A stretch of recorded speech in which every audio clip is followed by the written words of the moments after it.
donde también le da un enfoque, digamos, a lo que nos convoca hoy día. No preocuparnos, digamos, tanto del derecho, de esta clase expositiva, este chip que tenemos tan arraigado, digamos, dentro de nuestras mentes, digamos, fuimos formados así, sino que tratar de darle otra mirada desde el punto de la docencia y tratar de involucrar otras áreas, sobre todo lo que es el cine. En este caso vamos a ver las series. A futuro también con Romina hemos estado conversando, ver la posibilidad de aplicar series de animación eventualmente, pero lo que nos convoca es analizar precisamente lo que es la ética con la abogacía, particularmente analizando lo que es la serie Better Call Saul. Así que, sin más, lo dejo a su disposición a este público que está esperando en definitiva lo que usted nos tenga que decir, profesor. Bueno, muchísimas Muchas gracias Álvaro, gracias Romina. Quiero aclarar una cosa. En las últimas elecciones del Consejo Académico de la Academia Nacional de Medicina dejé de ser secretario porque ya había cumplido el máximo del periodo y quedé como subsecretario. O sea que aclaro que no soy más secretario, soy subsecretario. Pero eso es muy reciente, así que no puedo agarrar todos los libros y cambiarle eso, ponerle un sub adelante. Pero es mi deber aclararlo. Con esto que hablábamos recién, que tan correctamente usted hablaba de por qué introducimos el cine y la televisión, en realidad hay muchísimos factores. Hay efectivamente un factor pedagógico que para mi forma de ver, digamos, su gran importancia, su centro, es el tema del empoderamiento del estudiante. Esta es la cuestión que yo más voy a defender siempre del trabajo con cine y con televisión, porque la enorme mayoría de los grandes problemas filosóficos, jurídicos, sociológicos, jurídicos, etcétera, que están tratados en la bibliografía clásica, están perfectamente también formulados en películas y en series de televisión. En consecuencia, hay una diferencia fundamental. Si yo les digo a mis alumnos que vamos a trabajar el tema de la problemática de la no existencia del Estado, y les digo que lean a Thomas Hobbes, el Leviatán de Hobbes, lo más posible es que si yo tengo más o menos 60 alumnos, el número de alumnos que van a leer el libro es exactamente el mismo número que si tengo 120 alumnos o si tengo 7 alumnos, 0. Posiblemente van a estar esperando a que yo venga en la clase y les hable de Thomas Hobbes, y a lo sumo van a leer alguna pequeña cosita en la Wikipedia o algo así. Si yo en cambio de eso les digo que vamos a hablar sobre The Walking Dead, que trata exactamente el mismo problema, lo más posible es que no solamente la mayoría de mis estudiantes van a estar encantados porque saben de lo que vamos a hablar, sino que además van a estar convencidos de que saben más que yo. Y es muy posible que así sea. Y esto es extraordinario, porque genera aulas donde los temas se debaten, se comparten, se construyen, y no un profesor o profesora que viene, habla, da una clase magistral, todo el mundo anota y listo, que es normalmente la forma pedagógica que tanto daño ha causado a las facultades de Derecho en todo el mundo, y que hoy en día muchas personas tratamos de erradicar y decir gracias por los servicios prestados. O sea que ese es uno de los aspectos que me parece que tienen que destacarse. Pero hay otros aspectos también. La relación permanente entre el cine y la televisión. Bueno, primero fue el cine, después la televisión, antes había sido la literatura, y los cambios jurídicos, así como la novela Uncle Tom's Cabin de Harriet Beecher Stowe, La cabaña del tío Tom, en su momento tuvo una importancia decisiva en la abolición de la esclavitud en Estados Unidos, y tuvo más importancia en la abolición de la esclavitud en Estados Unidos que cualquier tratado que al respecto un jurista hubiera escrito. De la misma manera que en Brasil la novela Mota Coqueiro o A Pena de Morte tuvo mucha más, y de José do Patrocinio, tuvo mucha más importancia en la abolición de la pena de muerte por delitos comunes en Brasil que cualquier tratado, cualquier conferencia que se hubiera dado en los círculos académicos. Hace poquito, en Rancagua, tuve el placer de tener un conversatorio con el genial, gigante Miguel Litín. Y hablábamos lógicamente, del Chacal de Nahuel Toro, y Miguel Litín me decía que él está convencido, y posiblemente tenga razón, de que existe una relación directa entre la película El Chacal de Nahuel Toro, que por supuesto es un producto clásico del cine latinoamericano, y la abolición de la pena de muerte en Chile. Y esto es algo permanente, o sea, las realidades y las problemáticas sociojurídicas, sociopolítico-jurídicas de un país, de una comunidad, se reflejan, como antes se reflejaban, y se siguen reflejando, por cierto, en la literatura, se reflejan en el cine y en los últimos tiempos se reflejan en la televisión también. Y a su vez, el cine y la televisión, como antes y como sigue siendo la literatura, generan un cambio también. Entonces, hay no solamente un interés pedagógico, sino que también hay un interés científico en incorporar las artes en general, la literatura, que bueno, ya vamos hace bastante más de 100 años que Benjamin Cardoso desde Estados Unidos propuso incorporar con mucha más fuerza Law and Literature, y ya pasamos más de 100 años con eso, o sea, no es una cosa que se nos ocurrió ahora, pero la verdad es que, desgraciadamente, las facultades de Derecho suelen ser centros de conservación, y de conservación prácticamente testaruda, tosuda, teimosa, como se dice en portugués, de gente que no quiere cambiar nada, que no quiere cambiar las cosas, que tiene un terror enorme de que se cambien las cosas. Bueno, en realidad, la verdad es que las cosas hay que cambiarlas. En la Facultad de Medicina no se enseña a hacer cirugías con cloroformo hoy en día, ni se enseña que el cirujano antes de la operación tiene que arremangarse las mangas de la camisa. Se enseñan técnicas quirúrgicas actuales, incluso con robots y demás. En la Facultad de Arquitectura nos enseña cómo colocar una piedra arriba de otra para cerrar un arco ojival. Se enseña cómo construir con las técnicas arquitectónicas del siglo XXI. Y lo mismo en la Facultad de Ingeniería, etcétera, etcétera. No puede ser que la Facultad de Derecho insista en mantener el siglo XV o XVI, con suerte. Entonces, creo que todo esto es lo que está en juego cuando introducimos el cine, la televisión, en el mundo de lo jurídico. Vaya de paso una invitación, si se me permite, en Santiago, en la Universidad de Chile, vamos a tener los días 23 y 24 de este mismo mes, el cuarto encuentro internacional, ya tuvimos 3, fueron muy exitosos, el cuarto encuentro internacional de cine, televisión y derecho, donde todavía hay tiempo, hay muy poco tiempo, pero todavía hay tiempo para mandar algún trabajo, y si no, por lo menos para participar. Si pueden estar presencialmente va a estar buenísimo, y si no, vamos a hacerlo híbrido. Así que estén en tema si les interesa la cuestión de cine y derecho, cine y televisión y derecho, porque va a valer la pena. Bueno, hecha esta presentación de la presentación, ahora lo que voy a plantearles es cómo propongo yo la actividad de hoy, que es una actividad abierta, que yo felicito a la Universidad de Magallanes, realmente es un placer, es la primera actividad que tengo con la Universidad de Magallanes.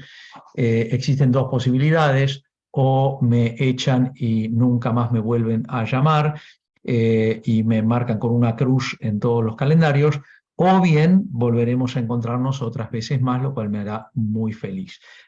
Quiero mucho a Punta Arenas, hace ya varios años que no estoy por allí, todavía siento el frío de la última vez que estuve, y no me curé del frío todavía, pero la verdad es que la calidez humana en enormísima medida supera al frío que existe en el lugar, y sobre todo en esa hermosa costa. que bueno, que es lindísima, pero hay que estar más o menos con un traje para ir a la luna, ¿no? Para caminar por ahí con la nieve y todo eso. Así que, ¿qué pienso hacer hoy? Lo que pienso hacer hoy es esto. Primero vamos a compartir un PowerPoint eh, que nos introduzca un poco en la cuestión de esta serie. Y después me quedo a disposición de ustedes para que a partir de las intervenciones, de las preguntas, de los comentarios que ustedes hagan, podamos trabajar un poco el tema fundamental, que es la relación entre la serie y cuestiones vinculadas con la ética profesional de la abogacía. En consecuencia, voy a comenzar compartiendo la pantalla con ustedes y bueno, esta es la serie y este es el afiche del día de hoy. En realidad, como muchas y muchos de ustedes sabrán, estamos hablando de un spin-off de la serie Breaking Bad. La serie Breaking Bad es una serie que tuvo un éxito colosal, que estuvo en el aire entre 2008 y 2013, que sigue reiterándose en algunas plataformas y que planteó una situación muy interesante desde el punto de vista jurídico también. O sea, la situación de un profesor secundario de química, que tiene una vida económica y de perspectivas económicas semejante a la que tiene cualquier profesor de escuela secundaria de física en el mundo, o sea, no demasiado, y que le detectan un cáncer en estado terminal, con poco tiempo de vida, y que se da cuenta que va a dejar a su familia en la ruina. Y que entonces comienza a descubrir que lo que puede hacer para ganar muchísimo dinero y dejar una muy buena situación a su mujer y a sus hijos es simplemente dedicar sus conocimientos químicos a la fabricación de metanfetamina, ¿no? Que es un negocio maravilloso. Y se va transformando en un productor de droga. Vamos a ver que es una droga terriblemente difícil, terriblemente dura, terriblemente peligrosa, que está prohibida en todas partes, perseguidísima, y se va a transformar en narcotraficante, en narcofabricante, en esto y lo otro, y va a empezar a codearse con los carteles y demás. Y hay una cosa, que es que cualquier persona que se dedique a este tipo de tareas, en algún momento necesita un abogado. Entonces, el abogado va a aparecer. El abogado va a ser Bob Odenkirk, el actor Bob Odenkirk, que va a aparecer directamente como Saul Goodman. Nosotros al principio no nos vamos a enterar de que en realidad Saul Goodman no es el nombre verdadero. De hecho, uno de entrada no se da cuenta, él lo va a explicar más adelante, que Saul Goodman en realidad es un juego de palabras, porque si ustedes en inglés norteamericano, no en inglés de Inglaterra, pero en inglés norteamericano, ustedes dicen Saul Goodman, están diciendo, está todo bien, hombre, está todo bien, hermano, Saul Goodman, ¿no? Y él entonces agarra esto de Saul Goodman. Al mismo tiempo, él insinúa que Saul Goodman suena a judío y evidentemente considera que existe un cierto prejuicio positivo sobre los abogados judíos en Estados Unidos. Esto, dicho sea de paso, es absolutamente verdadero. En las épocas en que trabajé en Estados Unidos lo he visto, he comprobado. Hay una idea muchas veces entre el público general norteamericano de que conviene tener un abogado judío, ¿no? Es una cosa ridícula, pero es absolutamente verdadero, por lo menos en mi experiencia.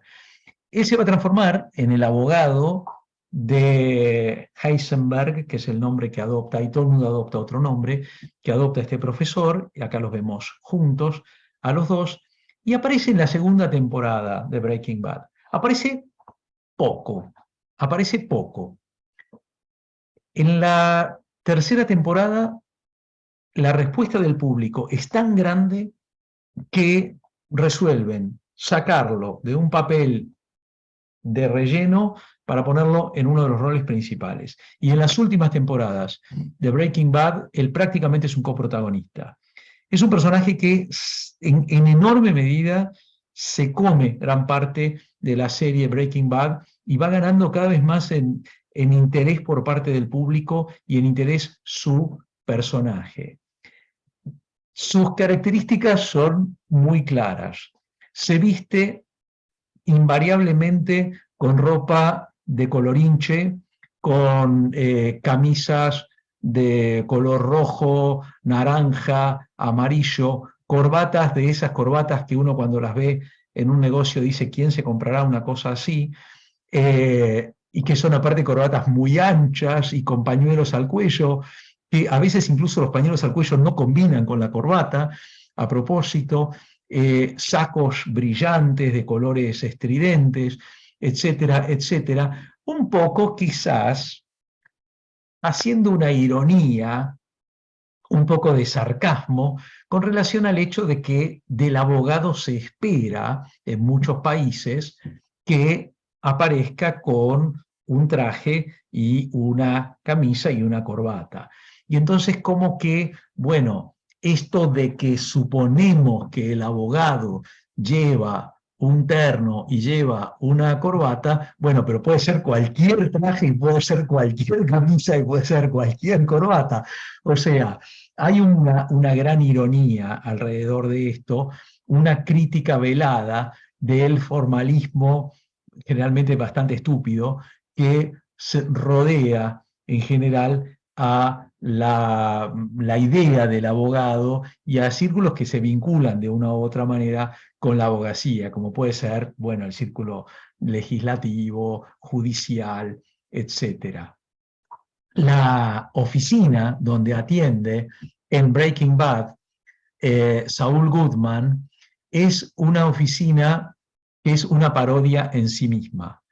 El escritorio de él está colocado en una especie de templete en el fondo de una habitación de manera de ábside, como si fuera una especie de iglesia o de templo griego, con unas columnas, que luego nos vamos a enterar que las columnas son de utilería y que se caen y no pasa nada, porque más adelante nos vamos a ver cómo las columnas se caen y resulta que son columnas tipo de teatro, o sea, son columnas que no sabemos si son de telgopor, de papel maché, de plástico, pero lo cierto es que son columnas que están puestas y que con un poco de viento se caen.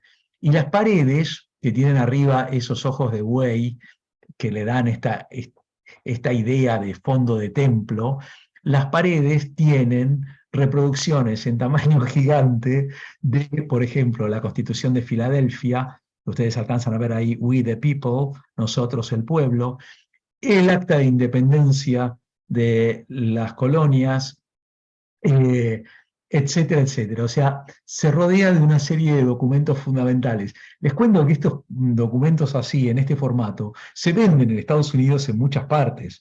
O sea, no es una cosa muy rara de conseguir. Yo tengo el de la Constitución y el de la Declaración de Independencia, los tengo exactamente igual que ellos los que tiene él ahí, ¿no? Por ahí los de él son un poquito más grandes. Pero, o sea, es una cosa, y claro, como diciendo, bueno, esto es sobre con lo que yo me rijo por la Constitución, yo me rijo por el Acta de la Independencia, yo me rijo por estas cosas. Por supuesto, nosotros nos vamos a ir dando cuenta a lo largo de la serie que no le va a dar la menor atención a los principios constitucionales ni a los grandes principios del derecho norteamericano, que va fundamentalmente a buscar lo que conviene fundamentalmente a sus propios intereses, secundariamente a los intereses de sus clientes. A los intereses de su cliente cuando coinciden con sus propios intereses. Pero siempre lo fundamental va a ser ejercer la abogacía para beneficio propio. Esto va a ser siempre lo fundamental. Por supuesto, el escritorio está decorado con una estatua de la justicia, que son las estatuas de la justicia que se compran en cualquier lado, o incluso hay estatuas de yeso y demás que cuestan muy poca plata y que se ponen en los escritorios. O sea, es todo una gran farsa, todo un gran teatro, donde él atiende de una manera ampulosa. También antes tenía la costumbre de hacer con cartelitos o con mensajes, dar a entender que estaba almorzando con jueces o cosas por el estilo, o que estaba en una causa en la corte o cualquier cosa de esa, cuando en realidad estaba comiendo o estaba encerrado o cosas por el estilo. Este es el estudio de Saúl, visto desde afuera. Saúl tiene su estudio jurídico en lo que los norteamericanos llaman un strip mall, o sea, un mall o un shopping center de esos que no se entra, sino que tienen todos frente a los negocios, tienen todos frente a la calle, se estacionan los automóviles directamente adelante y hay una vereda techada para ir caminando de un lado al otro. O sea, esos son los lugares donde normalmente hay fast food, peluquerías, gimnasios deportivos, etc. Es muy raro encontrar un estudio jurídico en un lugar así, porque la verdad es que es el último lugar del mundo en el que te vas a encontrar un estudio jurídico. Pero además, fíjense la decoración, porque la decoración es espectacular. Es una estatua de la libertad inflable, gigante, que se bambolea con el viento y que está atada con cables. Como pueden observar, es una estatua de la libertad ridícula, horrible aparte, una estatua de la libertad que no se parece para nada a la estatua de la libertad, que en realidad parecería que es más bien la justicia, porque está con un libro en la mano, y con los colores de Estados Unidos abajo. Es una cosa burda, grotesca, es una imagen grotesca de la justicia. Está muy bien elegido esto, yo realmente no sé si la hicieron hacer esta estatua para la serie o si realmente existe semejante horror en algún lado, pero es genial por parte de quienes hicieron la serie esta imagen de la justicia que aparte se mueve para todos lados y que la tienen que tener atada con cables, o sea, muy parecida a las imágenes que hay en los lavaderos de coches, en los talleres mecánicos y demás, y que son bastante comunes en este tipo de centros comerciales. Entonces ven ustedes Better Call Saul arriba, el lema del estudio jurídico y una flecha que muestra por dónde está, y abajo dice en el vidrio Saul Goodman y todo esto. La serie de Breaking Bad estaba ubicada aproximadamente en el año, entre los años 2008 y 2010. Se suponía que ocurría la historia de The Breaking Bad, con una onda, por otra parte, un poquito retro en muchas cosas. Está situada en Albuquerque, Nuevo México, en el sur de Estados Unidos, en la región que históricamente había pertenecido a México y donde sigue existiendo una enorme presencia de la cultura mexicana y mucho contacto y mucho vínculo con México. Si bien Albuquerque es una ciudad que hoy en día, como vemos arriba, tiene árboles y tiene forestación, la serie no toma esa visión de Albuquerque, sino que insiste todo el tiempo en lo desértico. Las imágenes son desesperantemente desérticas, y esto va a ser tanto en Breaking Bad como en Better Call Saul. Las imágenes son terriblemente desérticas, como la imagen esta que vemos acá, la imagen que vemos aquí de los alrededores. En general se evita mostrar verde y se genera una sensación desagradable en el espectador en todo momento. En una entrevista que vemos acá, lo que dice durante Breaking Bad Bob Odenkirk es algo que me llama muchísimo la atención y que me parece muy interesante de destacarlo en esta reunión hoy. Porque le pregunta el conductor del programa, le dice, ¿por qué cree usted que su personaje ha tenido tanto éxito en The Breaking Bad? Estamos hablando en Breaking Bad, estamos hablando en Breaking Bad, todavía no apareció Better Call Saul, y le preguntan, ¿por qué usted cree que su personaje es tan exitoso? Y responde asombrosamente lo que responde Bob Odenkirk es Lo que sucede es que mi personaje es el menos hipócrita de todos los personajes de Breaking Bad. Y es interesantísimo que diga esto, porque si tenemos una característica del personaje de Saul Goodman, es justamente que es un hipócrita. Pero al ser un hipócrita de esa manera, en realidad termina mostrando en muchos aspectos su verdadera naturaleza como abogado, su verdadera digamos, actitud frente a la abogacía, mientras que los demás están más preocupados en taparlo. Este aspecto es un aspecto que se va a preservar muchísimo en la serie Better Call Saul, que es un spin-off. Es un spin-off en todo el sentido de la palabra, porque es precuela y también es secuela, las dos cosas. O sea, una parte de la serie está colocada, la mayor parte está colocada como precuela, más o menos abarcando un espacio de tiempo que iría más o menos desde el año 2002 hasta el año 2008, pero luego hay otra parte también que está marcada en blanco y negro, la diferencia es que está filmada en blanco y negro, que sería una secuela, o sea, sería posterior a The Breaking Bad y mostraría a Saúl después de The Breaking Bad. O sea que Breaking Bad aparece como una especie de jamón de sándwich entre la parte principal, que es previa, y esta pequeña parte en blanco y negro, que está permanentemente, está en la mayoría de los episodios, que es posterior. Yo creo que es imposible, a pesar de que se dijo que se podía ver Better Call Saul sin haber visto Breaking Bad, yo creo que no. Yo creo que hay que haber visto Breaking Bad para verdaderamente entender y disfrutar en su totalidad la serie Better Call Saul. Esta serie tiene una serie de particularidades propias.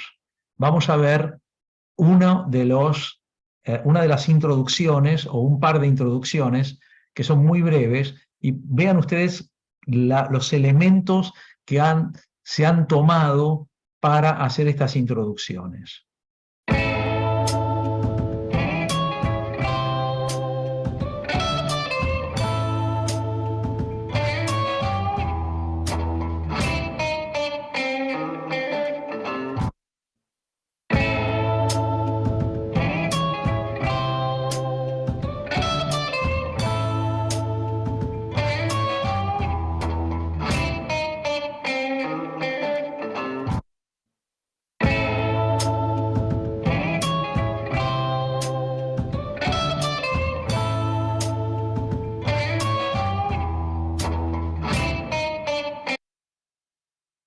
O sea, a propósito, se muestran imágenes que están desenfocadas, que están mal filmadas, que hacen recordar muchísimo a lo que solía pasar en la época de las VHS, en la época de las videocaseteras, sobre todo cuando los cassettes se usaban muchas veces, cuando se empezaban a gastar, cuando se arruinaba la videocasetera y saltaba el cassette. La música es una música molesta, no es una música agradable en general, que tiene una onda de música del interior de Estados Unidos, no necesariamente de la zona de Nuevo México, porque no es una música que tenga ninguna reminiscencia mexicana. En general, la idea de generar ambientes desagradables. Uno de los aspectos más extraordinarios de las dos series es la capacidad de generar ambientes desagradables, ambientes que son los que uno no quisiera estar, ambientes que generan un rechazo por parte del espectador. Las iniciaciones de los capítulos parecen dedicadas especialmente a molestar, a poner algo que molesta. El protagonista, nos vamos a enterar una cosa en Better Call Saul que no sabíamos en Breaking Bad, que en realidad Saul Goodman no se llamaba Saul Goodman, que se llamaba Jimmy McGill. O sea, ahí nos vamos a enterar que lejos de ser un abogado judío, es un hombre de origen escocés o irlandés. Se llama James McGill, todo el mundo lo llama Jimmy McGill. Es un hombre que va a estudiar su carrera de Derecho, después vamos a ver de qué manera, que se va a recibir de grande y que va a tratar de ejercer la abogacía de una manera más o menos normal, corriente, si bien nos enteramos que tuvo un pasado de estafador, que tuvo un pasado como estafador en el que le iba bastante bien como estafador, a veces no tanto, a veces mejor. Su hermano, Chuck, es un abogado muy prestigioso que se graduó de jovencito y que ejerce en una firma que posiblemente sea la firma más importante, Hamilton and McGill, la firma más importante de Albuquerque. Un estudio muy equipado, con mucho personal, que tiene asuntos muy importantes. Chuck lo trata siempre a su hermano con enorme desprecio, con antipatía, lo trata muy de arriba, le da a entender que es un inútil, que no sirve para nada y demás, y esto se nota. Por otra parte, Chuck nos aparece en la serie con una enfermedad que hoy en día es una enfermedad que se ha estudiado, que es completamente psicosomática, que es una reacción a todos los campos electromagnéticos y depende total y absolutamente de Jimmy. O sea, Jimmy le compra las cosas, lo atiende, le busca todo. O sea que uno de entrada, inmediatamente el espectador toma, por un lado, una sensación de profundo enfado con Chuck y simpatía con Jimmy. Y uno dice, caramba, qué mal la situación de Jimmy, qué injusto que es, qué mala persona que es Chuck. Uno inmediatamente se coloca de ese lado, o sea, se coloca a favor de este abogado bastante improvisado y demás, y en contra del abogado serio del bufete importante y demás. Él tiene un socio que es Howard Hamlin, y ambos comparten el estudio Hamlin and McGill. Es un estudio, acá tenemos la propaganda, We Defend Your Rights, nosotros defendemos sus derechos, los dos con aspecto así recio, es decir, venía a pelear conmigo, trajes caros, serios y demás, austeros, y lo que nosotros nos vamos a ir dando cuenta es que el escritorio Hamlin and McGill es un escritorio donde fundamentalmente lo que se busca es el interés de los socios del escritorio y donde no hay mayores preocupaciones éticas de ningún tipo, sino que fundamentalmente la cuestión ética se limita a que no haya nada que se pueda usar en contra del estudio para acusarlos de una falta de ética el día de mañana. Pero sustancialmente la cuestión ética pasa por ahí, no hay otra. Se manejan en los juicios con todo el rigor y la falta de respeto a los colegas que puede haber, etcétera, etcétera. Por otra parte aparece Kim Wexler. Kim Wexler va a ser originalmente una compañera de trabajo de Jimmy. Los dos van a trabajar como simples empleados en el estudio jurídico Hamlin and McGill, van a ser gente que reparte correspondencia, pero Kim va a terminar sus estudios de Derecho, se va a graduar y como realmente es extraordinaria como abogada, va a entrar a trabajar con un cargo de abogada en Hamlin and McGill. Kim es una mujer que está construida extraordinariamente. Rhea Seehorn es el personaje, es la actriz. Está construido maravillosamente. Es una mujer que es físicamente agradable, pero absolutamente no sexy. Es una mujer seria, es una mujer que es muy raro que la veamos reír en toda la serie, en todas las temporadas de la serie, la vamos a ver sonreír. Es una mujer que trata por todos los medios, en los primeros episodios en que aparece, trata por todos los medios de seguir reglas éticas, que cree verdaderamente en lo que le han dicho de cómo es la abogacía y cómo se debe hacer la abogacía, que trata con respeto a sus clientes, etcétera, etcétera. El personaje que va en todo momento como contrapunto es el personaje de Gene Takovic. Gene Takovic es el mismo Jimmy que después de todos los episodios de Breaking Bad, ha terminado trabajando en una cadena de fast food, Cinnabon, especialistas en hacer los redondelitos esos con canela, y que es un muy buen trabajador, que se ocupa de limpiar los pisos, de servir la comida y demás, y está como prácticamente como encargado de un negocio de Cinnabon. Los personajes se van a ir luego vinculando cada vez más, pero es un manejo muy interesante. Siempre las escenas de Gene Takovic son en blanco y negro. ¿Cómo se recibió Saúl? Saúl se recibió en la University of American Samoa. Simple y sencillamente, no existe. Pero lo interesante es que la serie tampoco nos deja muy seguros de si existe o no existe. Algunos espectadores en foros han hecho notar que nunca se ve el título de Saúl, y que Saúl incluso cuando se habla del título como que lo desprecia. Y algunos se preguntan si verdaderamente Jimmy se recibió de abogado o no se recibió. Aparece varias veces con esta sudadera de la Universidad del Samoa Americano. Existe American Samoa, pero no existe uno de los pocos territorios norteamericanos externos, pero de Estados Unidos, pero no existe la universidad. Y se recibe ¿de qué manera? Concursos a distancia, concursos por correo.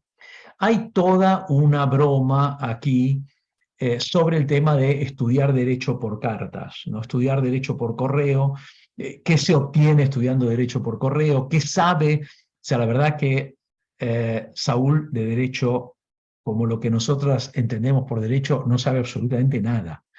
¿De qué sirve una educación a distancia por carta, etcétera? Hay toda una cuestión ahí alrededor de la formación de los abogados, con la broma esta de la University of American Samoa, y hasta donde sabemos para lo único que sirve es para hacer una camiseta que posiblemente se la hizo hacer, nos daríamos a entender que se la hizo hacer él mismo, ¿no? Un poco como la gente que anda con el buzo de Harvard y no sabe ni dónde queda Harvard, pero no importa. Pero lo terrible es que él lo que dice es que esa es su universidad, donde él estudió. En los primeros tiempos de la serie, el escritorio de Jimmy está colocado atrás de un local de uñas y spa de mujeres, regenteado por una señora vietnamita. Él le alquila a esta señora vietnamita un horrendo, pequeñísimo, ahí lo vemos arriba, pequeñísimo espacio donde tiene todo acumulado, todo mal, y de manera que los clientes teóricamente tienen que pasar por todo el salón. Imagínense ustedes ir a ver un abogado y tener que pasar por todo un salón de arreglo de uñas y demás, pasar, abrir una puerta y pasar a un cuartito horrible donde está el abogado sentado allí. Bueno, este es Jimmy al principio, cuando trata de hacer abogacía bien, porque realmente es cierto que él trata de hacer abogacía bien. Tiene muy pocos clientes, trabaja fundamentalmente en casos pro bono o casos que le da la corte con muy poca remuneración, con la remuneración que fija la corte para los casos oficiales, que es bajísima. Esto es de verdad, en Estados Unidos es muy poco lo que se cobra en los casos oficiales, y trata de tomar algún cliente, tiene muy pocos. Obviamente los clientes que le llegan son clientes de muy baja estofa, de muy baja condición, de manera que él, la verdad es que trabaja duro y trata de hacer algo. En determinado momento descubre un filón. Se da cuenta que hay una entidad de retiro con el sistema norteamericano de retirement, de retiro de personas ancianas, que se llama Sandpiper, que es una entidad que se está quedando con una parte de los retiros de las personas que están bajo su red, muy importante red, de lugares de retiro. Entonces empieza a recorrer estos lugares utiliza algunas estrategias no exageradamente éticas, como hacerse pasar por un pariente de los ancianos o cosas por el estilo, y les empieza a contar la situación y entonces empieza a formar una acción de clase, una class action que en Estados Unidos son una de las fuentes mayores de ingresos para los estudios jurídicos, porque son esas demandas a las que se van adhiriendo interesados e interesadas y que pueden llegar a terminar teniendo millones de clientes y luego se cobra por toda esta gente los honorarios del abogado de manera proporcional. Él inicia esta acción, pero claro, la acción lo excede. Es demasiado para su pequeño escritorio, para sus pequeñas funciones, y entonces Chuck le propone llevar el asunto a Hamlin y McGill, a la firma Hamlin and McGill. Y Jimmy acepta, considera que bueno, es un estudio importante, está su hermano, ni más ni menos, Howard Hamlin le resulta una persona creíble y demás, lleva la causa a Hamlin and McGill y resulta que Hamlin McGill se queda con la causa, o sea, el gran estudio jurídico, el estudio impecable de los trajes oscuros, de las actitudes muy serias y demás, se le queda con la causa, le pasa a tirar unos pesos con una designación absolutamente secundaria, lo ningunea completamente del asunto y pasan a controlar el asunto de ellos. O sea, la primera experiencia que Jimmy tiene con un asunto importante, que la verdad que se lo ganó peleándolo duramente, cuando se encuentra con el gran estudio, que por supuesto él soñaría con integrar ese estudio, porque realmente le encantaría, es que le roban todo, que lo dejan en la calle, que no lo respetan en lo más mínimo como colega, que su propio hermano y el socio de su propio hermano le roban el único asunto importante que él ha tenido en toda su vida.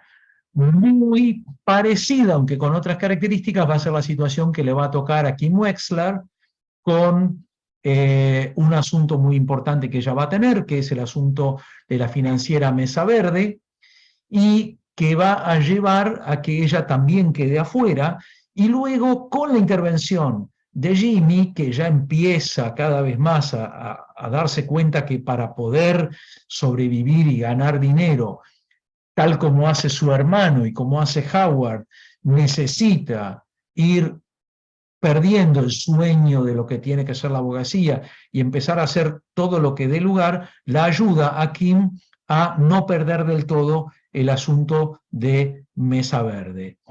Van a empezar a estar cada vez más cerca, se van a hacer amigos, es evidente que Saúl tiene intereses románticos con Kim, Kim empieza a responder también, y van a ir aproximándose cada vez más a lo largo de las primeras temporadas de la serie, se van a ir pareciendo cada vez más y bueno, van a terminar casándose y actuando juntos en una cantidad de cosas que son francamente delictivas. Y al final, cuando ya han pasado por una etapa de identificación enorme, donde ambos han cambiado dramáticamente, el personaje que lleva adelante Rhea Seehorn es extraordinario, y entonces ella termina abandonando la abogacía, o sea, tiene una actitud de redención, porque en determinado momento, después de un episodio muy duro que tienen, que casi les cuesta la vida, con narcotraficantes, ella se da cuenta que no quiere seguir con la abogacía, que no puede seguir con la abogacía, abandona la abogacía, cambia de vida, esta es ella después, cambia de vida, incluso cambia su aspecto físico y no se dedica más a la abogacía. Por su parte, Jimmy se va a empezar a cruzar a medida que va entrando cada vez más en un vale lo que venga, se empieza a cruzar con narcotraficantes. Esto no es demasiado raro en el contexto de Albuquerque, porque Albuquerque tiene contactos de tráfico de drogas con México, con los carteles mexicanos. En consecuencia, bueno, acá se inventa un cartel en la serie Y Jimmy se empieza a vincular con gente de este cartel, con una vinculación bastante problemática, bastante difícil, que lleva a momentos de enorme peligro, pero al final él termina siendo abogado y asesor de los narcotraficantes. Claro, como abogado y asesor de los narcotraficantes, gana prestigio, gana dinero, puede tener el estudio jurídico como la gente y no el horror que tenía antes, de manera que, evidentemente, esta nueva función de ser abogado de delincuentes importantes le resulta muchísimo más conveniente. Lo lleva a momentos de extremo peligro, donde está a riesgo de acabar su vida varias veces, sobre todo porque en determinado momento el capo del cartel él le negocia una fianza para salir, una fianza de varios millones de dólares, y luego Jimmy se termina quedando con estos millones de dólares porque ya le tomó el gusto a eso de quedarse con plata ajena, le tomó el gusto a no tener más límites. O sea, primero empezábamos con un traspaso pequeño de las normas éticas, de las normas de comportamiento, pero luego ese traspaso empieza con un plano inclinado jabonoso y empieza un descenso cada vez mayor y cada vez mayor hasta que al final termina quedándose con plata ajena y termina en todo esto con una situación de gran riesgo de su vida. A lo largo de todo esto reaparece un personaje que ya conocíamos de Breaking Bad y que sabíamos incluso cómo se va a terminar muriendo, que es un personaje interesantísimo, es el personaje de Gus o Gustavo Fring. Gus Fring es supuestamente, y esto, atención, para quienes no lo sabían, es chileno. El actor Giancarlo Espósito, curiosamente, contra todo lo que la gente puede imaginarse, es danés, ¿no? No es exactamente la idea que uno tiene de una persona de Dinamarca, pero el actor es danés, vive en Estados Unidos desde hace mucho tiempo, y el acento inglés raro que tiene, que lo pasan como acento inglés de una persona que habla castellano, en realidad es un acento que tiene más que ver con su origen danés que con su origen hispánico. Él teóricamente es chileno y ha sido, según nos vamos a ir dando cuenta por cosas que va diciendo, torturador durante la dictadura de Pinochet. O sea que esto, vamos, es bastante interesante para un auditorio chileno, ¿no?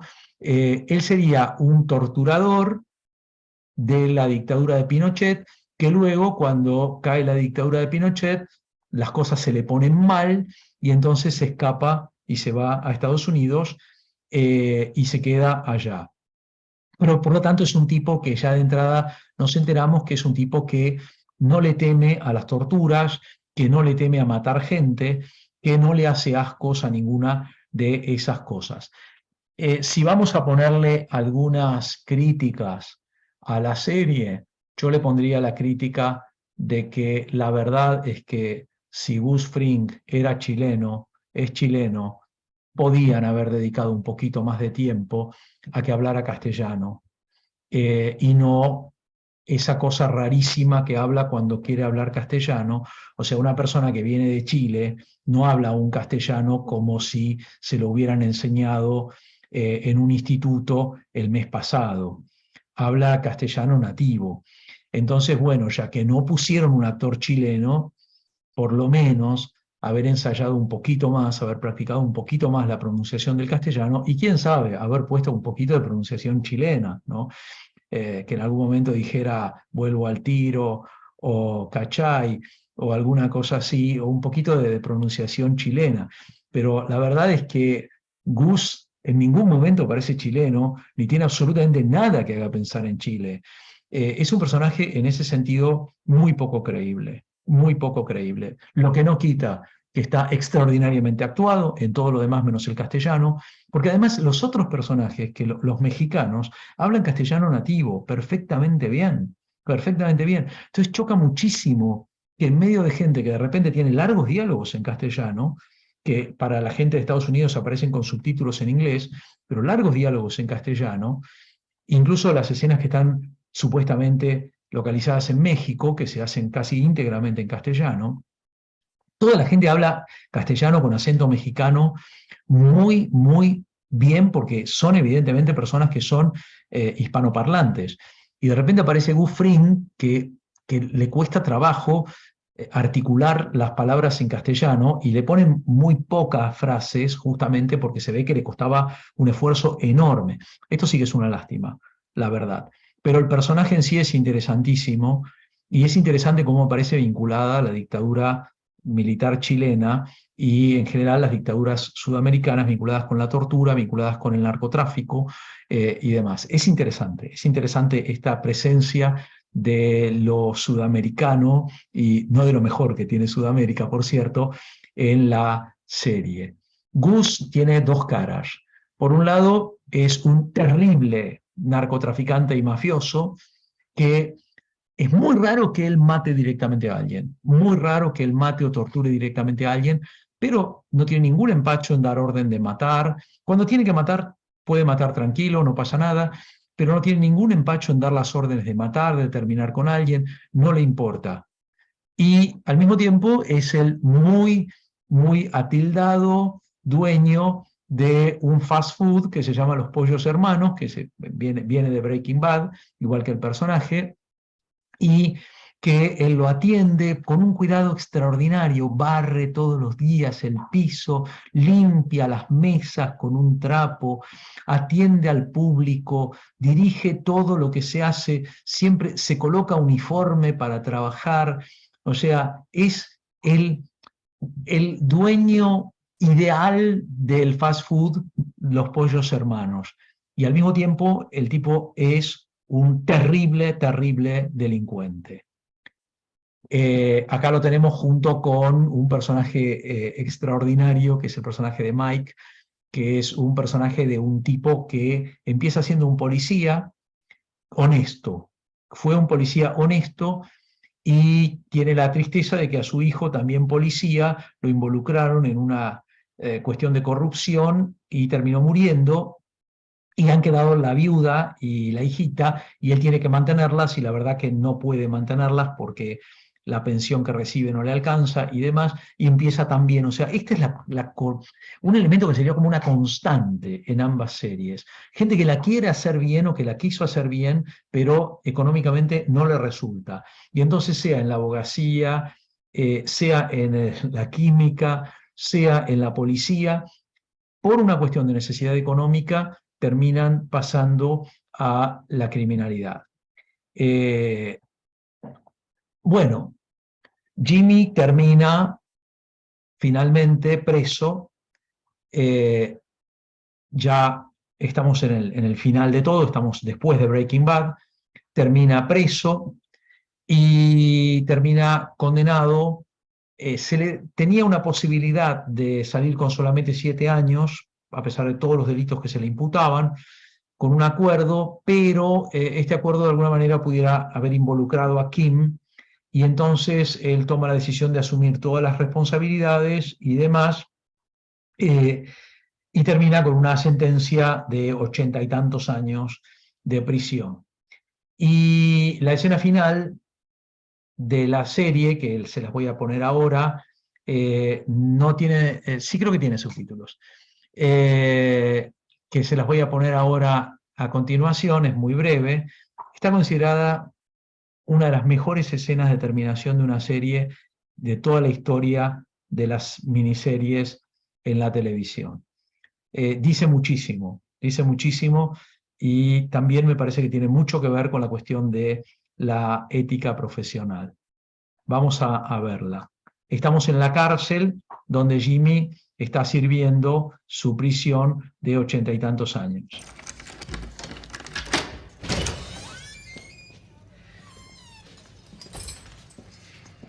Ma'am.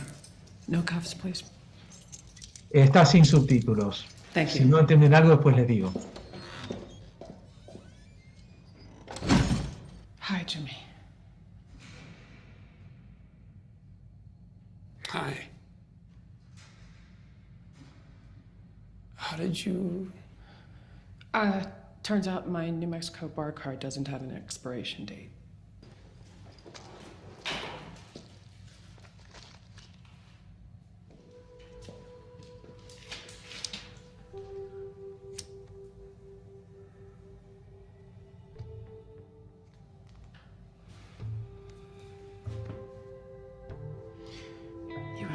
7 years. Yeah, I did. 86 years. 86 years.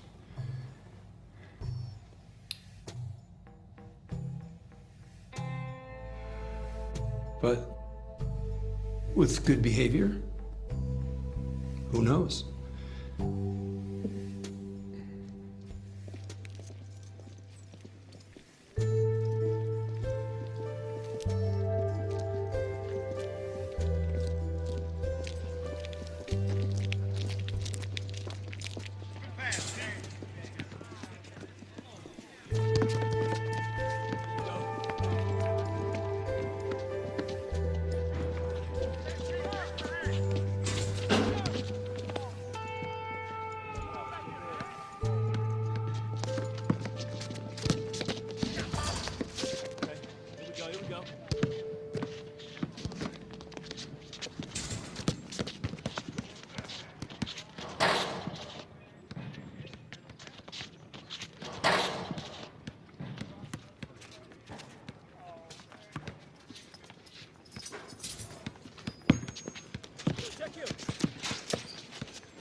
Esta escena es extraordinaria, absolutamente extraordinaria.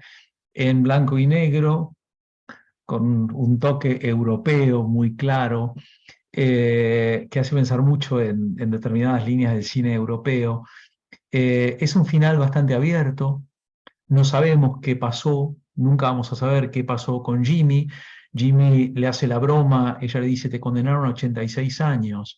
Y él dice, sí, pero quién sabe con buena conducta, como riéndose, como diciendo, con buena conducta salgo dentro de 60 años, ¿no? Él termina haciéndole esa broma que hacía otras veces de los 2 disparos y demás, ella ni siquiera le lleva el apunte. La gran cuestión es que el final, de alguna manera, es un happy ending dentro de los criterios del código Hays de los años 30, que imponía que toda película tenía que tener un final en el cual los malos perdieran y los buenos ganaran. Bueno, en realidad en el final ambos tienen una manera de redención. Kim deja la abogacía, le dice que se dio cuenta que su credencial no había expirado de abogada y por eso consiguió entrar para verlo en la cárcel, y él que se va a pasar todo el resto de su vida entre rejas. O sea que de alguna manera hay una especie de redención y un mensaje que, si se quiere, tiene una carga ética, lo cual es muy raro y contrasta con Breaking Bad, porque Breaking Bad todo lo contrario, ¿no? Pero tiene una cierta carga ética. Es un final muy triste, es un final muy triste, y sin embargo es interesante que es triste porque en el fondo uno estaba esperando que estos dos delincuentes tuvieran una vida muy feliz juntos, ¿no? O sea, uno tiene ese fenómeno de empatía con el delincuente, el famoso fenómeno de la serie Dexter, ¿no? Donde uno hace empatía total con un terrible asesino serial, sanguinario. Pero la cuestión me pone en chats. Ah, ok, me avisa Romina bueno, ya termino, Romina, ya termino. Nada más un segundito, ya termino.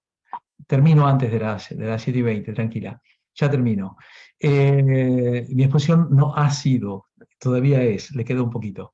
Le corrijo el tiempo verbal. Entonces, la cuestión es que realmente deja un mensaje en ese sentido. El personaje de Rhea Seehorn es el personaje que han comentado las personas que han estado atrás de la serie, que sería el personaje que protagonizaría el próximo spin-off sería sobre Kim. Kim ha generado una serie de dibujos animados de formación ética, pero formación ética en serio. Muy rápidamente, porque si no Romina se enoja mucho conmigo, yo le tengo mucho miedo, le voy a pasar un ejemplo. Sí creo que tiene subtítulos. Hello, and thanks for tuning into the final unit of this CLE course. If you utilize the strategies we explored Bueno, here, you'll be no on tiene your way to subtítulos, becoming a pero se better, entiende. more ethical attorney. But the unfortunate truth is that no matter how prepared you are, there are going to be times when the right answer isn't. O sea, tiene una diferencia porque Sometimes es the en choices you serio. make are going to be the wrong ones. Tiene algunos That's why I guiños thought it'd be simpáticos, beneficial pero to es wrap up the fundamentalmente discussion en about how serio. to Es un recognize curso the de warning signs of ética an ethical break and profesional what to do once de a breach unos has pocos occurred. episodios Remember, en serio, hecho a only you partir can save you. de Better Call And Saul, it's never too late to save con yourself. imágenes, como van a Your ver conscience ustedes is going to ahora. be your first line of defense in most situations. Trust your gut. If you're worried something isn't right, ask yourself some of the following questions. Do I have good reason for doing what I'm doing? Is there perhaps a more ethical way to accomplish this task? Bueno, Pay attention to your physical reaction. está bueno, está en YouTube y no todos los capítulos, pero algunos, y lo pueden ver. Es muy interesante cómo se pudo haber llevado a partir de esta serie el tema a una serie de verdad, o sea, supuestamente formación. Y bueno, eso es lo que conversaba con ustedes ahora, y antes de que Romina me mande a Walter White y a Mike y a Gustavo Fring, voy a cortar y vemos si queda espacio para algún comentario o alguna cosa. Y ahí tienen mi email por si quieren comunicarse conmigo, que estoy a disposición de todas y de todos ustedes. Ahora sí. Muchas gracias, profesor. Vamos a abrir un breve espacio para preguntas. Alguien que quiere intervenir puede abrir micrófono, no hay problema con aquello.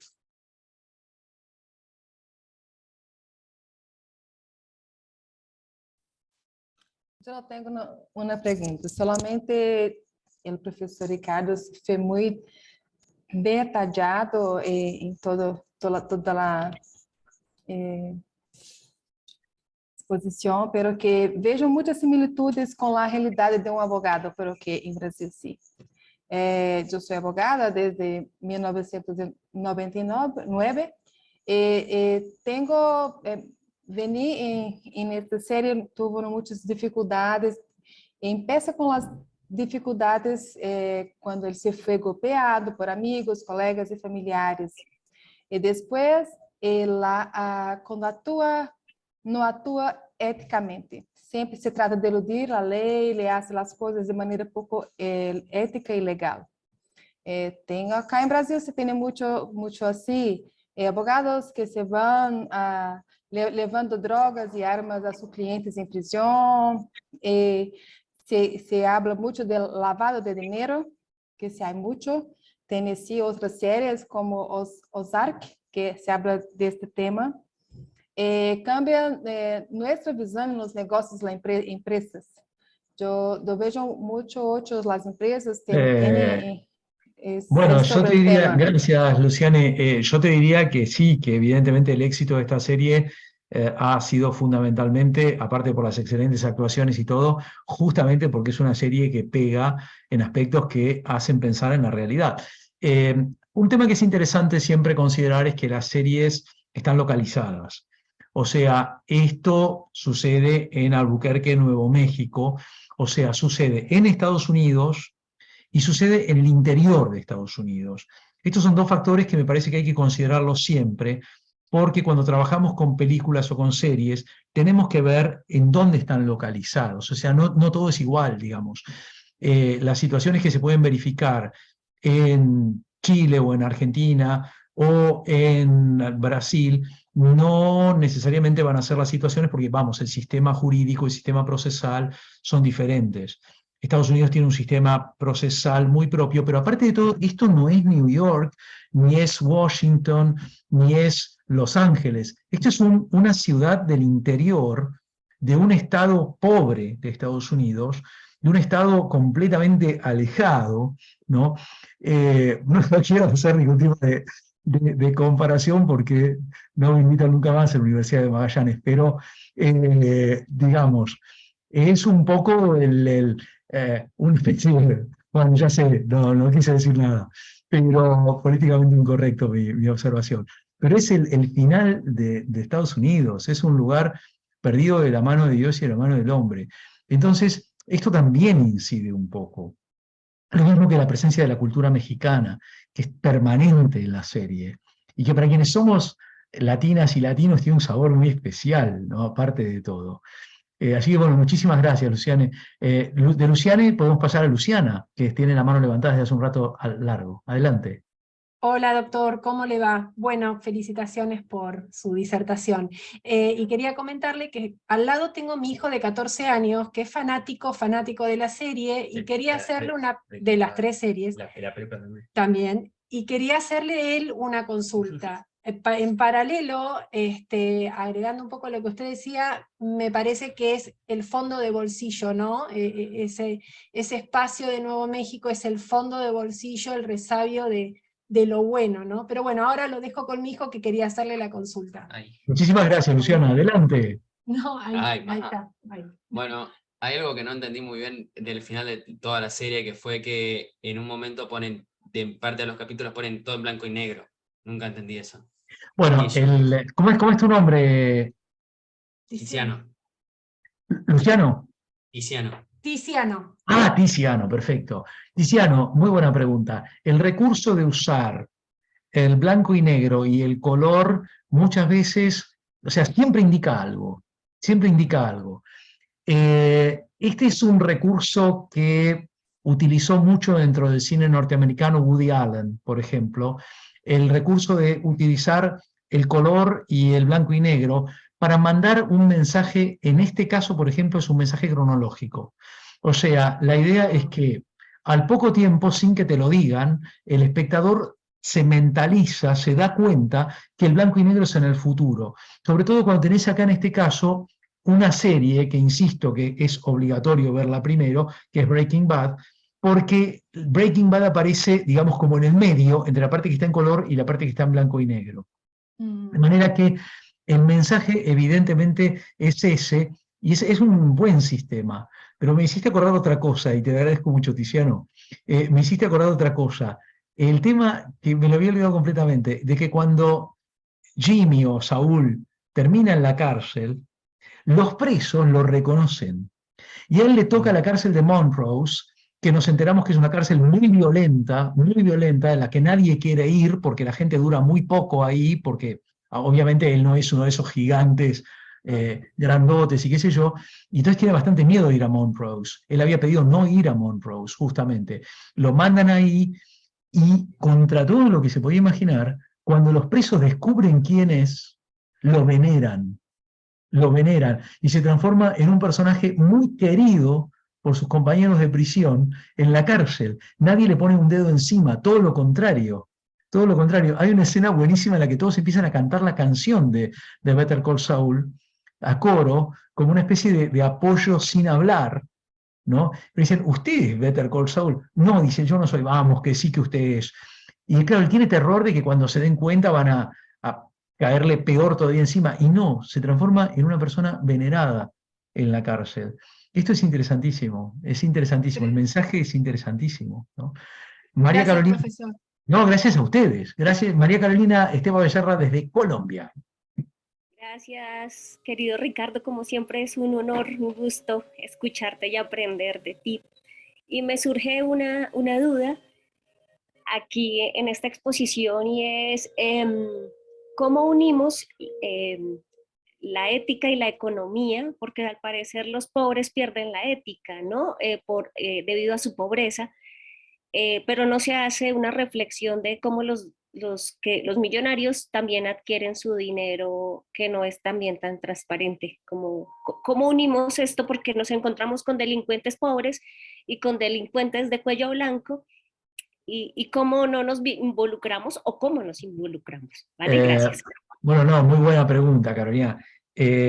A mí me parece que la serie en ese sentido es lapidaria, porque tomamos como contrapartida a los grandes abogados, Hamlin y Chuck, el hermano de él, con ese extraordinario escritorio, con ese bufete, con empleados y con secciones y esto y lo otro de más allá, y al rato te vas a dar cuenta que ellos manejan una política de falta total de ética. O sea, y la idea no es solamente decir, bueno, para salir de pobre no tengo que seguir con esta estupidez de cumplir con la ética y demás, y tengo que poner mis intereses como prioritario. No, decir, ¿cómo salió esta gente? ¿O cómo llegó esta gente a donde está? Que están ahí arriba, que tienen esto y lo otro. Bueno, no cumpliendo con ningún criterio ético y demás. Entonces, bueno, evidentemente es una pedagogía. O sea, los grandes estudios en la serie estarían siendo una especie de pedagogía de la falta de ética, ¿no? O sea que si bien yo creo que en todos estos casos, así como sucedía con Walter White en Breaking Bad, es la necesidad económica la que aparentemente lleva a salir del buen camino, digamos, y empezar a cometer delitos, también da la idea de que la gente que está arriba también está donde está porque no cumple con la ética, ¿no? O sea que es muy interesante el planteo. Gracias. Felipe, adelante. Hola Ricardo, ¿Cómo gracias por estamos? la presentación. Te quería consultar si tú crees que la serie en sí presenta una crítica al sistema de jurados de Estados Unidos, dado de que una de las formas de que Saul Goodman gana los juicios es más que nada convenciendo al jurado por oratoria más que por argumentos legales, y principalmente porque el jurado está conformado por el pueblo, más que por gente experta legalmente. Si tú crees que hay una especie como de crítica al respecto, o quizás esto refleja igual en cierta forma cómo los abogados estadounidenses entienden el derecho, de que no es tanto ganar por argumentos jurídicos, sino quizás también ganar el que sabe, el que tiene mejor bla bla, como se podría decir. Bueno, es muy buena pregunta, Felipe, gracias. Hay una escena con Kim en la serie que en las primeras temporadas, me atrevería a pensar que es en la primera, pero no estoy seguro, que es muy elocuente en ese sentido. Cuando ella le dice, no me acuerdo si a Howard o a Chuck, con un caso que tiene, yo le dice, bueno, me imagino que tengo que tomar ahora aquí, le señala los tomos de jurisprudencia que engalanan la biblioteca del escritorio, y dice, no, dice, no toque eso para nada. O sea, no es mirando los libros que usted va a ganar el caso. No tiene nada que ver con eso, ¿no? Yo creo que sí hay una crítica a la abogacía en Estados Unidos. No hay prácticamente un solo abogado o abogada en la serie que salga limpio. O sea, no hay una sola figura que de alguna manera... gracias, Carlos. No hay prácticamente una sola figura que reivindique o que salve la imagen del abogado o la abogada. Kim, que parecía ser al principio la imagen de la pureza de esto y del otro, termina al final siendo una delincuente al nivel de Saúl. Y realmente creo que sí existe una crítica, pero no me atrevería a pensar, Felipe, que la crítica es, digamos, profunda. O sea, no diría que la crítica es una crítica al sistema jurídico norteamericano. En ese sentido, por ejemplo, tendría que haber habido una mayor dedicación, que lo hay, pero poco, en pocos episodios, al tema del jurado, ¿no? Y la incidencia del jurado en las decisiones. Pero creo que más que una crítica al sistema jurídico norteamericano, es una crítica al rol de los abogados. Pero ojo, también los jueces quedan mal, ¿eh? O sea, también los jueces que aparecen también quedan mal. O sea, diría que en general, de hecho a veces quedan muy mal. O sea que diría que en general la crítica, también los fiscales quedan mal. Los fiscales quedan muy mal también. O sea, creo que la crítica es en general a todo, más que al sistema jurídico de fondo en sí, es una crítica al sistema de, digamos así, la prestación de justicia, ¿no? En Estados Unidos, y a quienes ejercen las funciones que tienen que ver con el tribunal, los abogados, abogados defensores, el fiscal, los abogados en cuestiones económicas y el tribunal y sus funcionarios en general. Y me parece que hay también bastante crítica, ya que tomándome de tu excelente pregunta, creo que hay también bastante crítica al sistema del plea, hay una crítica también bastante al sistema del acuerdo, ¿no? Del deal, del acuerdo que se hace entre el fiscal y el reo, para que el reo preste información y entonces se le reduzca la condena o cosas así. Creo que hay también ahí bastante juego y bastante crítica irónica en ese sentido. Profesor, tomando un poco la pregunta también que ha hecho Felipe, eso de respecto a la preparación de los jurados aparece muy bien desarrollado en otra serie también que está en Netflix, que es El abogado Lincoln, que igual que está como toda la preparación de cómo seleccionar a los jurados, hacer una indagatoria respecto de los mismos, entonces igual está como muy bien desarrollada en esa serie. Excelente, Pero, perdón, una cosita que no puedo dejar de ponerla, muy de acuerdo, pero yo creo que lo mejor que se ha hecho sobre el tema de los jurados en Estados Unidos hasta el día de hoy es el episodio de Los Simpson en que Homero es jurado. Por favor, si ustedes van a trabajar el jurado con sus alumnos o alumnas en la facultad, no dejen de ver el episodio y de pasarlo junto con sus alumnos y alumnas y compartirlo, el episodio de Homero jurado, porque eso verdaderamente te pinta en total genio y figura cómo funciona realmente el jurado en Estados Unidos. Nada más, gracias. así es, sí, lo recuerdo igual. Bueno, de todo también lo expuesto, al menos hay varias cosas que en definitiva también uno podría como ya hacer el análisis, la bajada, digamos, respecto a la conducta entre colegas, por ejemplo, lo que exponía usted de la acción de clase, que bueno, en varios países ya hemos tenido el tema de las acciones colectivas. Y claro, evidentemente para un abogado que está ejerciendo solo resulta ser algo difícil de llevar, o imposible derechamente, y claro, termina siendo consumido por un estudio jurídico que es gigante. Entonces ahí habla de la ética entre colegas, en definitiva levantar un cliente que en definitiva sin informarle, o más bien denostando en este caso al pobre Saul Goodman. Y también otras cosas que al menos logré notar cierta falta de ética es, por ejemplo, en el caso de Sandpiper, cuando hablaba precisamente del acuerdo que querían ellos instar, estrujar al máximo digamos, esta gallina de los huevos de oro, en desmedro de lo que eran los representados, en definitiva, que eran personas que eran mayores, en definitiva. Entonces nos encontramos con que hasta qué punto el interés del abogado tiene que también sopesar lo que tienen que ser los clientes y la realidad que vive el cliente día a día. Estamos hablando de personas que evidentemente se encuentran con una expectativa de vida mucho menor, y empezar a estirar un juicio más allá de lo necesario de pronto termina siendo algo más bien que conviene a un abogado más que allá que el cliente. Y también respecto de estas habilidades de persuasión, pareciera ser que la falta ética permite un mayor juego con la persuasión, ¿o no? De alguna manera, y también da rienda suelta a la creatividad de parte de este personaje. Entonces, pareciera ser que la falta ética permite liberar ciertas fronteras o ciertos límites que uno pudiera tener en este proceso formativo.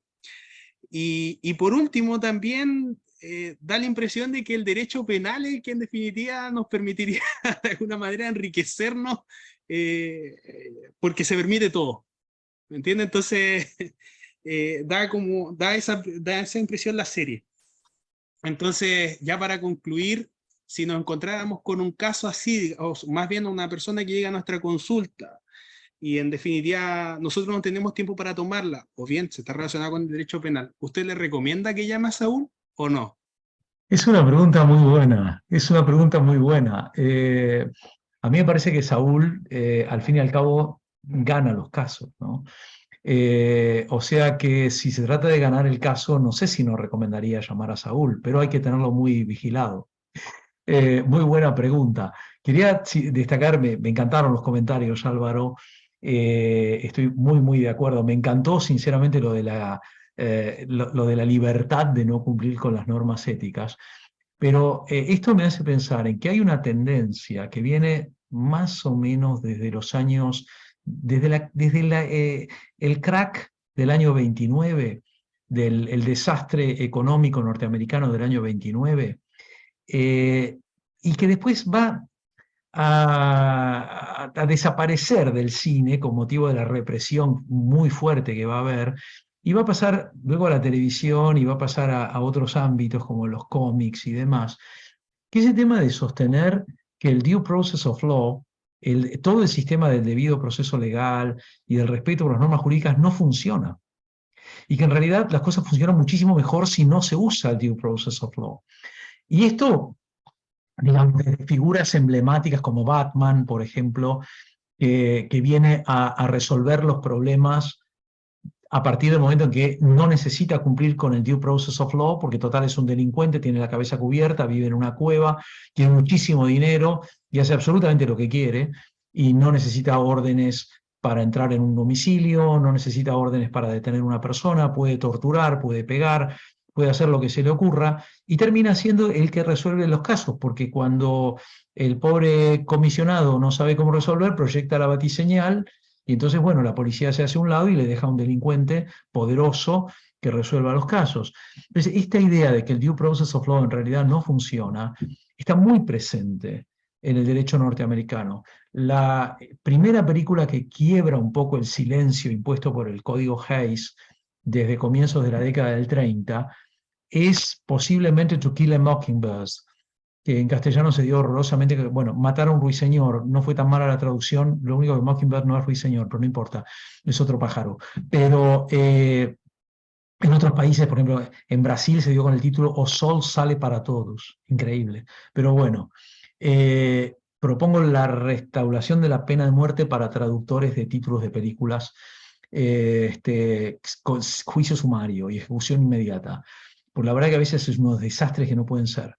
Pero lo cierto es que esta película, que es una de las joyas de Gregory Peck, uno de los mejores momentos de Gregory Peck con el abogado Atticus Finch, es una película que pone en crisis el procedimiento norteamericano, y esto es algo que se va a seguir mostrando. Y yo creo que en ese sentido Better Call Saul se suma a esta cadena de crítica al sistema norteamericano, diciendo, bueno, a ver, ¿esto funciona verdaderamente o en realidad no funciona?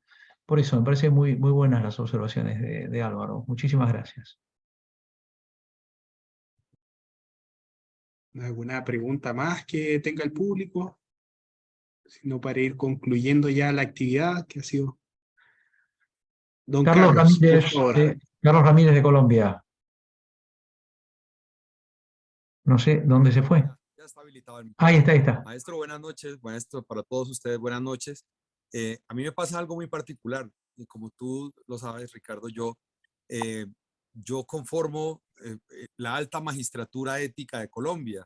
Es una nueva corte que se creó desde el 2021. Y pasa algo muy particular, y es que justamente con la migración de la legislación o el sistema procesal penal de inquisitivo acusatorio, las relajaciones éticas y lo que me corresponde revisar es bastante curioso. Pero miren que de alguna manera también la construcción de jurisprudencia penal especializada ayuda al tema. Y sobre todo con el tema de lo que tú llamas plea, que acá son los famosos preacuerdos y negociaciones, en los cuales se ha llegado a extremos en que se permite esa negociación, inclusive contrariando escenarios ontológicos. O sea, se está permitiendo, se está llegando a extremos en los cuales el fiscal y el defensor pueden llegar a decir, yo le voy a llevar la acusación por complicidad cuando el delito lo ha cometido uno solo. y pasan por encima de la víctima, porque efectivamente, a pesar que la víctima tiene alguna participación, realmente la jurisprudencia penal está abriendo caminos en los cuales hay cierta laxitud en el manejo, inclusive ético. Otra situación que he notado mucho es la preparación de testigos, pero la preparación mala, la mala preparación del testigo, el testigo torcido, muy complejo. He notado eso, sí, y es algo que se está convirtiendo en una constante. Pero lo que me llama la atención, sí, me llama mucho la atención es que la misma jurisprudencia penal ayude a esos escenarios, ¿no? Muchas gracias, Carlos. Muchísimas gracias. Obviamente tu punto de vista como magistrado en temas éticos es valiosísimo y te lo súper agradezco. En el caso de Saúl, en varios momentos aparece Saúl preparando testigos falsos.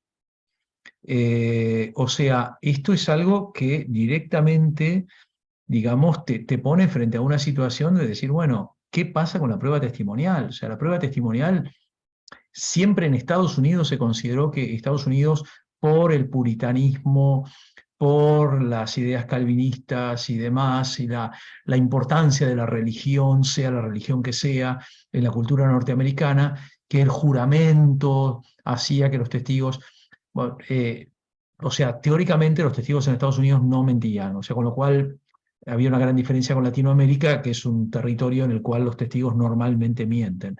Pero que decía, bueno, por eso la prueba testimonial en Estados Unidos tiene tanta importancia. Y sin embargo, acá en esta serie, la prueba testimonial es llevada a otro nivel, como tú decías, completamente. Pero yo creo que toda esta problemática que planteabas aparece muy claramente en esta serie y realmente por eso está bueno creo yo, haber tomado esta serie y da para tomarla mucho más. Y bueno, acaba de intervenir Lalo Salamanca, ni más ni menos, que se ha venido desde la serie y que dice que en Chile, imagino que es un Lalo Salamanca chileno, porque dice que en Chile el legislador no les cree a los testigos. Yo creo que en general en Latinoamérica no se les cree a los testigos por principio, ¿no? O sea, se piensa que el testigo viene más que nada porque es amigo o porque tiene algún interés personal, etcétera. Hay en general una actitud de gran descrédito del testigo en toda Latinoamérica. No es una prueba a la que se le otorgue demasiada importancia. En general, no es una prueba fundamental en los juicios nuestros en Latinoamérica. Pero lo interesante es que, por lo que se ve acá en esta serie, también hay en este momento un proceso de crítica de la prueba testimonial en Estados Unidos, ¿no? Creo que todos estos factores, bueno, el tema de la ética entre abogados y el tema de la priorización del interés personal, esto es una constante en la serie. Lo que los abogados toman como primer elemento es su interés personal y la relación con el colega es inexistente, o sea, no hay, en ningún lado se le da importancia a la relación con el colega. Yo me acuerdo, voy a hacer un recuerdo de mi querido padre, que en paz descanse, que era un abogado sencillo, con un escritorio jurídico pequeño, de él solo, pero que siempre la primera cosa que me dijo es: tu regla principal de ética es siempre al colega se lo respeta ante todo. Nunca jamás le faltes el respeto a un colega. Y cuando mi padre tenía un sistema que cuando perdía, porque vamos, todos los abogados pierden, ¿no? Y ganan juicios, pero también los pierden. No existe el abogado que nunca perdió un juicio. Y cuando él perdía un juicio, y él me enseñó eso a mí, en esa época no había celulares, o sea, lo primero que hay que hacer es agarrar el teléfono, llamar al colega y felicitarlo, ¿no? O sea, hubo una época en que, en general, en nuestros países hubo criterios de este orden. Yo, sin embargo, creo que estos criterios han ido desapareciendo en nuestros países en general, en muchos niveles, que tal vez haya que tratar de recuperarlos. Y me temo que muchas veces en las generaciones jóvenes, en muchos de nuestros países, se ha instalado en gran medida la cuestión económica como cuestión fundamental. Y esto efectivamente termina lesionando de una o de otra manera el aspecto ético. Yo creo que hay que tener muy en claro dos cosas: que de ninguna manera se trata de enseñar la hipocresía o transmitir la hipocresía de que ganar dinero no importa. A todo el mundo nos importa ganar dinero y es totalmente lícito y correcto que un abogado o una abogada quieran llevar una vida lo mejor posible y todo, pero tratar de ver de qué manera se puede siempre compatibilizar eso con lo otro. Y le hago otro homenaje a mi padre. Mi padre, además de ser un muy buen abogado y un muy buen hombre, era judío, y él me enseñó una cosa de ética judía que siempre me pareció extraordinaria. Me decía: Ricardo, hay que siempre tener ética profesional, por dos razones. Primero, porque hay que tener ética profesional, y segundo, porque a largo plazo termina dando dinero.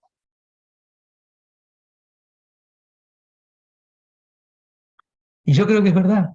O sea, creo que es verdad. Creo que es verdad. Creo que se puede trabajar en las facultades de Derecho y se debe trabajar sobre ética profesional. Por eso felicito esta iniciativa de hoy con estudiantes de la carrera, porque se debe trabajar sobre ética profesional. Es un tema que se debe trabajar.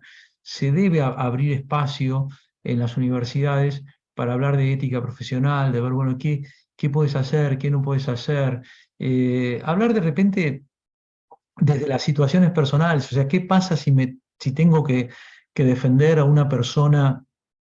¿Qué pasa si viene un violador serial y yo tengo todas las evidencias de que sí es un violador y bueno, ¿qué hago? ¿Lo defiendo, no lo defiendo? Bueno, yo creo que hay que trabajar estas cosas en los juicios de familia, donde característicamente yo, algunos casos que recuerdo cuando ejercí la abogacía, eh, por ejemplo, el característico, la señora que viene a verlo a uno por el juicio de divorcio y lo primero que le dice es: destrúyalo, destrúyalo. Mátelo, exprímalo, sáquele hasta la última gota de sangre, acabe con ese sujeto. Inmediatamente decir, bueno, ¿qué tiene que decir uno? ¿No? ¿Qué tiene que decir uno? ¿Cómo hace uno? Yo trabajé muchos temas vinculados con derechos humanos y por lo tanto con la vida y demás. ¿Cómo maneja uno el tema de que a alguien que ha perdido un hijo o una hija, uno le va a ofrecer una indemnización en dinero? O sea, ¿pensaste que yo tuve un caso donde gané un asunto por la muerte de una chica, una nena, a una madre no soltera, viuda, que ya era grande y que no iba a tener más hijos ni nada, y el tribunal me dio una indemnización, gracias Guillermo, el tribunal me dio una indemnización muy buena y qué sé yo, y cuando le entregué el cheque a la señora, de repente tuve que saltar en el aire porque la señora iba a romper el cheque por la mitad. Y se me puso a llorar y me dijo: doctor, perdóneme, pero ¿qué mierda hago yo con este cheque? Y era un cheque de una fortuna. Y la señora lo estaba rompiendo. ¿Cómo trabajamos el tema de que a una persona que ha perdido un ser querido le vamos a dar una indemnización en dinero? ¿Cómo lo trabajamos? ¿Tenemos las abogadas y los abogados una preparación para eso? No, la verdad que las facultades en general no nos la dan. ¿Cómo hacemos con esas cosas? ¿Cómo trabajamos esos temas? ¿Cómo acompañamos a una clienta que nos está pidiendo una acción porque quiere interrumpir un embarazo? ¿Cómo la acompañamos? ¿Y cómo manejamos el tema si la abogada o el abogado no están de acuerdo con la interrupción del embarazo? ¿Cómo se maneja? ¿Cómo se hace todo esto? O sea, todas estas cuestiones en las facultades, yo creo que hay que dedicarles mucho más espacio que el espacio que se les dedica. Me parece que son bastante más importantes y que en última instancia van a generar, o sea, a ver, acá hay estudiantes de la carrera de Derecho. Les cuento una cosa que no sé si se las van a decir. Eligieron una profesión de porquería, en el sentido de que eligieron una profesión que les va a dar tristeza tras tristeza tras tristeza y muy pocas alegrías. Quieren una profesión que les dé alegrías, métanse en agente de turismo. Métanse en agente de turismo, van a tener a la gente viajando a Europa, a Estados Unidos, por todo el país, a Latinoamérica, etcétera. La gente va a estar encantada, va a poner una sonrisa con ustedes. O sea, bueno, y de Madrid vas a volar a París, y de París vas a volar, ¡ay, qué lindo! ¿Qué sé yo? ¿Querés hacer abogacía? Bueno, anda preparándote. Anda preparándote, porque además cuando ganes un juicio que te va a costar sangre, sudor y lágrimas ganarlo, cuando ganes el juicio y todo, la mayor parte de las veces tu cliente no va a estar contento. No va a estar contento porque lo que perdió ya no lo puede recuperar nunca más, porque no hay indemnización que le haga volver a caminar, que le haga recuperar el brazo, o recuperar la pareja, o recuperar el hijo, o lo que sea. porque siempre va a pensar que tenía derecho a ganar más que lo que recibió, porque va a estar muy preocupado, porque va a decir, caramba, sí, muy bien, usted trabajó, pero al fin y al cabo perdí, tengo que pagar todo. Bueno, o sea, acostúmbrate a que es una profesión que vas a necesitar alguna otra cosa. Bueno, mucha gente hace terapia y esas cosas. Yo, por ejemplo, lo que hice durante mi periodo de ejercicio de la abogacía fue tener mi velero. Entonces, bueno, salir a navegar. O sea, salir a navegar me ayudaba muchísimo a sacarme de encima la terrible carga de estrés que esta profesión produce. Hay que decirlo, hay que decirlo, hay que hablarlo con los estudiantes. Hay que decirlo. Bueno, gracias. Muchas gracias por sus reflexiones, profesor. Bueno, por ahí dicen que las penas con pan son buenas, pero parece que no a todas costas. No. Pero Gracias, muchas Eulalia, gracias gracias, Guillermo. por la exposición, gracias a todos quienes participaron.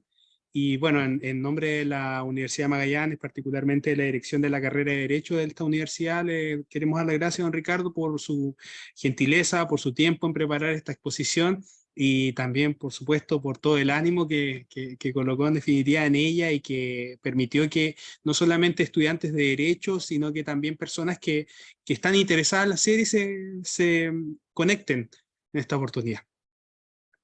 Con todo, agradezco a todos los presentes y bueno, vamos terminando